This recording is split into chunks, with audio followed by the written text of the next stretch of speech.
Sir systematic ಸುಮ್ಮನೆ ಅಡ್ಡಾಡಿನಿಂದ ನಾವು ಇಷ್ಟೊಂದು ಅವಕಾಶ ಆಗಿದ್ದು ಇದರಲ್ಲಿ ಎರಡನೇ ಎಲ್ಲ ಆಗ್ಲಾಗ್ಬಿಟ್ಟು ಬರ್ರಿ ಸ್ವಲ್ಪ ಆಗಲಾಗ ಬರ್ರಿ ಬರ್ರಿ ಬರ್ರಿ ಬರ್ರಿ ಸರ್ ಅವರೇ ಹಾಕಿ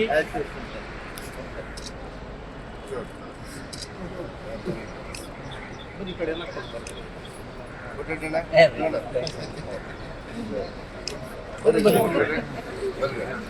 ಬಾ ನೀನು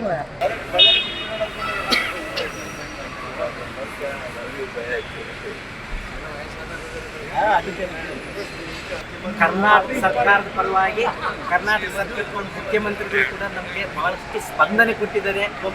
ಉಪಮುಖ್ಯಮಂತ್ರಿ ಡಿ.ಕೆ. ಶಿವಕುಮಾರ್ ಅವರು ಕೂಡ ನಮಗೆ ಬಹಳಷ್ಟು ಸ್ಪಂದನೆ ಕೊಟ್ಟರು. ಪರಮೇಶ್ವರ ಸರ್ ಅವರು ಕೂಡ ಮತ್ತು ಎಲ್ಲ ಇಡೀ ಸರ್ಕಾರನೇ ನಮ್ಮ ಜೊತೆಗಿದ್ದು ನಮ್ಮನ್ನು ಈ ದಿವಸ ಇಲ್ಲಿಗೆ ಸೇಫ್ ಆಗಿ ಕರ್ಕೊಂಡು ಬಂದಿದೆ. ಬಹಳಷ್ಟು ಧನ್ಯವಾದಗಳನ್ನು ತಿಳಿಸಿ ಅವರಿಗೆಲ್ಲ ನಾವು ಅಪಾರ ಆಗಿರ್ತೀವಿ ಎಂದು ತಮ್ಮನ್ನೇ ಧನ್ಯವಾದಗಳು ತಿಳಿಸಿ. ಧನ್ಯವಾದಗಳು. ನಮಸ್ಕಾರ ಸರ್. ಈಗ ನಾವೇನು ಅಲ್ಲಿ ಹೆಲ್ಡಪ್ ಆಗಿದ್ವಿ 23ಕ್ಕೆ ಹೋಗಿ 28ಕ್ಕೆ ರಿಟರ್ನ್ ಟಿಕೆಟ್ ಇತ್ತು ನಮಗೆ. ಅದ್ರ ಬಗ್ಗೆ ಸ್ವಲ್ಪ ವಿವರಣೆ ಕೊಟ್ಟಿದ್ದಾರೆ ಎಲ್ಲ.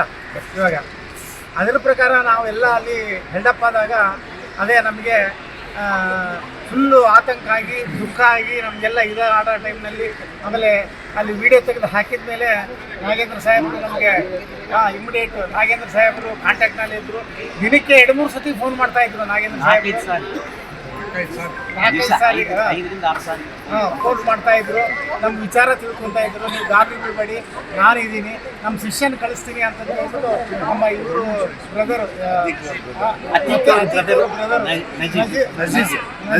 ನಜೀಬ್ ಅವರು ನಮ್ಮ ಜೊತೆಗೆ ಬಂದು ಅವರಿಗೆ ವಿಶೇಷವಾಗಿ ನಾವು ಧನ್ಯವಾದಗಳನ್ನು ಅರ್ಪಿಸಬೇಕು.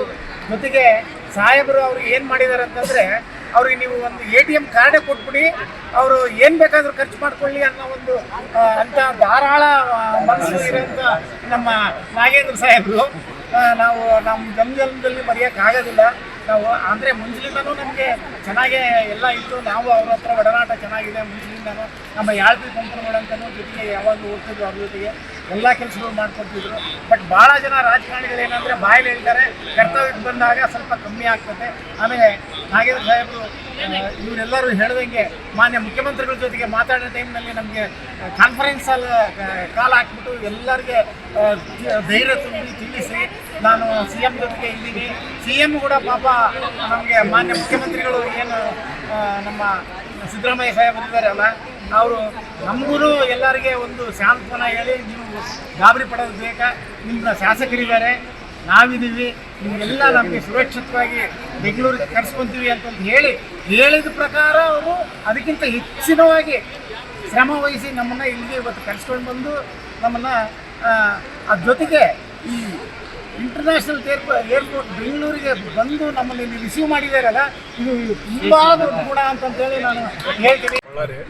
ನಾವು ಸಾರ್ ಕ್ಷೇತ್ರದವ್ರು ಅಲ್ಲೇ ಇರೋದು. ಈಗ ನಾವು 28ನೇ ತಾರೀಕು ನಮಗೆ ನಾವು ಫ್ಲೈಟ್ಗೆ ಹೋದ್ವಿ. ಏರ್ಪೋರ್ಟಿಗೆ ಹೋದರೆ ಅಲ್ಲಿ ಏರ್ಪೋರ್ಟ್ ಎಲ್ಲ ಮುಚ್ಚಿದೆ ಅಂತ ಹೇಳಿದ್ರು. ಅಲ್ಲಿಂದ ನಾವು ಫಸ್ಟ್ನೇ ಒಂದು 2 ಗಂಟೆ ಅಡ್ಡಾಡಿದ್ವಿ. ನಮಗೇನು ಹೊಸ ಊರು ಗೊತ್ತಿಲ್ಲ, ದುಬಾಯಿ ಲಾಡ್ಜ್ಗಳು ಅದು ಇದು ಏನಂತ ಭಾಳ ಭಯಪಟ್ಟಿದ್ವಿ. ಬಾಂಬ್ ಬೀಳ್ತಿದ್ದಾವ ಹಾಗೆ ಅಂತೇಳಿ. ಆ ಟೈಮ್ನಲ್ಲಿ ರೇಣುಕಾ ಪ್ರಸಾದ್ ಅವರು ಏನೋ ಮೊದಲು ಟೂರು ಹಾಕ್ತಾರಲ್ಲ ಅವರು, ಅದಕ್ಕಾಗಿ ಅರೇಂಜ್ಮೆಂಟ್ ಎಲ್ಲ ಮಾಡಿದರು. ಅದಾದ ನಂತರ ನಾವು ನೆಕ್ಸ್ಟ್ ನಾವು ಫಸ್ಟ್ ಕಾಂಟ್ಯಾಕ್ಟ್ ಮಾಡಿದ್ವಿ ಇವ್ರಿಗೆ, ನಾಗೇಂದ್ರ ಅಣ್ಣ ಸಾರಿಗೆ ಅವ್ರಿಗೆ MLAಗೆ. ಈಗ ಅವ್ರು ಏನು ಹೇಳಿದ್ರು ಎಲ್ಲವುದು ನಮಗೆ ನಜೀಬ್ ಅಂತೇಳಿ ಅವ್ರಿಗೆ ನಾವು ಹೇಳ್ತಲ್ಲ ಎಷ್ಟು ವಂದನೆಗಳು ಹೇಳಿದ್ರು ಸಾಲ. ಬೆಳಗ್ಗೆ 6 ಗಂಟೆಗೆ ಬಂದ್ರೆ ಲೀವ್ ಹಾಕಿ ಬಂದಿದ್ದು ಸಾಲ ಅಂತ ಹೇಳ್ತಿದ್ರು. ಲೀವ್ ಹಾಕಿ ಬಂದು ಸಾಯಂಕಾಲ ತನಕ ಇರ್ತಿದ್ರು. ರೋಜಾ ಇರ್ತಿದ್ರು, ನಮ್ಮ ಹತ್ರನೇ ಇರ್ತಿದ್ರು, ಅವರು ನಮ್ಮ ಹತ್ರನೇ ಅಲ್ಲೇ ಇರ್ತಿದ್ರು. ನಾವೆಲ್ಲ ಹೊರಗೆ ಅಲ್ಲಿ ಅಡ್ಡಾಡ್ತಿದ್ರು, ಅವ್ರು ಅಲ್ಲೇ ಕೂಡ್ತಿದ್ರು ಆಡ್ಕೊಂಡೋಗಿ. ಆಮೇಲೆ ನಮಗೆಲ್ಲ ಊಟದ ಅರೇಂಜ್ಮೆಂಟ್ ಆಗಲಿ, ರೂಮಿಂದ ಆಗಲಿ ಎಲ್ಲವುದು ನಮಗೆ ನಾಗೇಂದ್ರ ನಮ್ಮ MLA ಸಾಹೇಬರು ಇದೆಲ್ಲ ಅನುಕೂಲ ಮಾಡಿಕೊಟ್ಟಿದ್ದಾರೆ.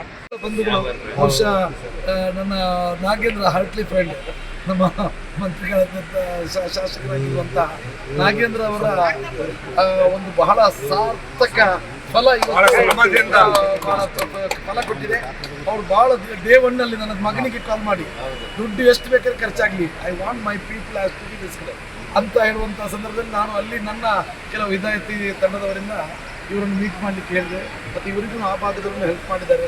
ಬಹುಶಃ ಇಂಥ ಸಂದರ್ಭದಲ್ಲಿ ಈ ಸೇವೆಯನ್ನು ಮಾಡಿದಂತಹ ನಾಗೇಂದ್ರ ಅವರು ಆದಷ್ಟು ಬೇಗ ಮಂತ್ರಿಯಾಗಿ ಬರಬೇಕು.